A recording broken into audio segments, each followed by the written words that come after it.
తెలుగు బ్రాహ్మణ ఇళ్లల్లో దసరా అంటే భక్తి ఆరాధనతో పాటు ఆర్భాటం కూడా కూడిన పండుగ. అందులో మహానైవేద్యం అనేది ఒక అద్భుత సాంప్రదాయం.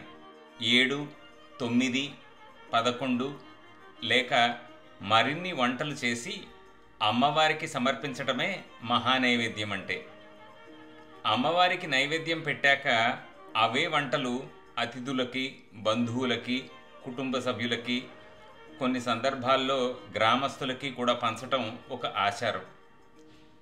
ఈ సంవత్సరం మా ఆముక్తమాల్యద వంటింట్లో ప్రత్యేకంగా 11 నైవేద్యాలు సిద్ధం చేశాము. ఈ ఒక్కొక్క మహానైవేద్యం రెసిపీ మీతో త్వరలో పంచుకుంటాము. మీ ఇంట్లో మీరు ఏమి వంటలు చేసి అమ్మవారికి సమర్పించారో కామెంట్ చేసి మాకు చెప్పండి. చివరగా మీ అందరికీ విజయదశమి శుభాకాంక్షలు.